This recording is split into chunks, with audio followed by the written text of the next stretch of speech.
رب اشرح لی صدری ویسر لی امری واحلل عقدۃ من لسانی یفقہوا قولی۔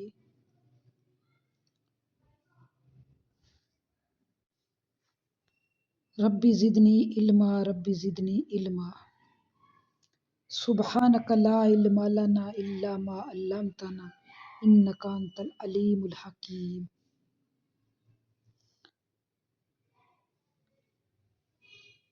آج کا ہمارا سبق ہے آیت نمبر 21 سورۃ البقرہ کی 21 سے لے کے 25 تک ترجمہ اور تفسیر۔ اللہ تعالیٰ کی رحمت اور اس کی توفیق کے ساتھ، اس مالک کی کرم کے ساتھ ہم آج کا سبق شروع کرتے ہیں۔ بسم اللہ الرحمن الرحیم۔ اے لوگو، اپنے اس رب کی عبادت کرو جس نے تمہیں اور تم سے پہلے لوگوں کو پیدا کیا۔ یہی تمہارا بچاؤ ہے، جس نے تمہارے لیے زمین کو فرش اور آسمان کو چھت بنایا، اور آسمان سے پانی اتار کر اس سے پھل پیدا کر کے تمہیں روزی دی۔ خبردار، باوجود جاننے کے اللہ کے شریک مقرر نہ کرو۔ ہم نے جو کچھ اپنے بندے پر اتارا ہے، اس میں اگر تمہیں شک ہو اور تم سچے ہو تو اس جیسی ایک صورت تو بنا لاؤ۔ تمہیں اختیار ہے کہ اللہ تعالیٰ کے سوا اپنے مددگاروں کو بھی بلا لو۔ بس اگر تم نے نہ کیا اور تم ہرگز نہیں کر سکتے تو اسے سچا مان کر اس آگ سے بچو جس کا ایندھن انسان اور پتھر ہیں، جو کافروں کے لیے تیار کی گئی ہے، اور ایمان والوں اور نیک عمل کرنے والوں کو ان جنتوں کی خوشخبری ہے جن کے نیچے نہریں بہہ رہی ہیں۔ جب کبھی وہ پھلوں کا رزق دیے جائیں گے اور ہم شکل لائے جائیں گے تو کہیں گے یہ وہی ہیں جو ہم سے پہلے دیے گئے تھے، اور ان کے لیے بیویاں ہیں صاف ستھری، اور وہ ان جنتوں میں ہمیشہ رہنے والی ہیں۔ آج کے سبق میں اس امر کی تنبیہ ہے کہ اگر اللہ تعالیٰ چاہے تو وہ اپنی دی ہوئی صلاحیتوں کو سلب کر لے۔ اس لیے انسانوں کو اللہ تعالیٰ کی اطاعت سے اور اس کے عذاب سے بے خوف نہیں ہونا چاہیے۔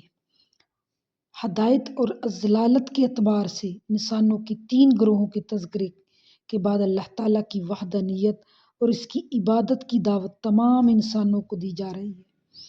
فرمایا کہ جب تمہارا اور کائنات کا خالق اللہ ہے، تمہاری تمام ضروریات کا مہیا کرنے والا وہی ہے، تو پھر تم اسے چھوڑ کر دوسروں کی عبادت کیوں کرتے ہو؟ دوسروں کو اس کا شریک کیوں ٹھہراتے ہو؟ اگر تم عذاب خداوندی سے بچنا چاہتے ہو تو اس کا صرف ایک ہی طریقہ ہے، اللہ کو ایک مانو، صرف اسی کی عبادت کرو، جانتے بوجھتے شرک کا ارتکاب مت کرو۔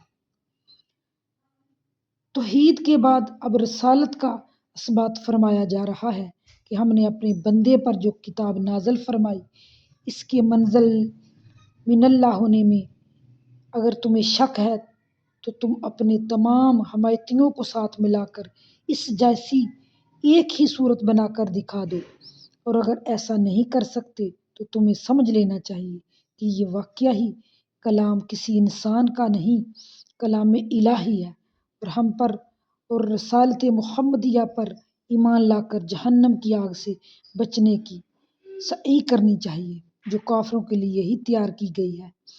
یہ قرآن کریم کی صداقت اور ایک واضح دلیل ہے کہ عرب و عجم کے تمام کافروں کو چیلنج دیا گیا ہے، لیکن وہ آج تک اس کا جواب دینے سے قاصر ہیں اور یقیناً قیامت تک قاصر ہی رہیں گے۔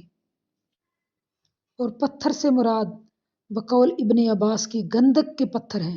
بعض حضرات کے نزدیک پتھر کے وہ اصنام بت ہیں جہنم کا ایندھن ہوں گے جن کے لوگ دنیا میں پرستش کرتے رہے، جیسا کہ قرآن مجید میں بھی اللہ تعالیٰ نے فرمایا ہے تم اور جن کی تم عبادت کرتے ہو جہنم کا ایندھن ہوں گے۔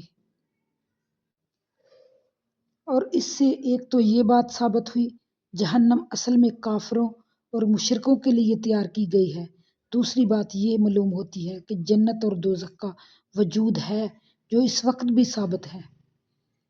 قرآن کریم نے ہر جگہ ایمان کے ساتھ عمل صالح کا تذکرہ فرما کر اس بات کو واضح کر دیا کہ ایمان اور عمل صالح دونوں کا چولی دامن کا ساتھ ہے۔ عمل صالح کے بغیر ایمان نہیں اور ایمان کے بغیر عمل صالح کی خیر نہیں اور اس کی کوئی اہمیت نہیں۔ عمل صالح کیا ہے؟ جو سنت کے مطابق ہو اور خالص رضا الہی کی نیت سے کیے جائیں اور اللہ کی رضا کے لیے اور اللہ کی خوشنودی کے لیے کیے جائیں، اس کی کوئی نمود و نمائش اور ریاکاری نہ ہو، یہی اعمال صالح ہیں۔ صدق اللہ العظیم و صدق رسول النبی الکریم۔ اللہ تعالی ہمیں اور آپ کو عمل کی توفیق عطا فرمائے، آمین یا رب العالمین۔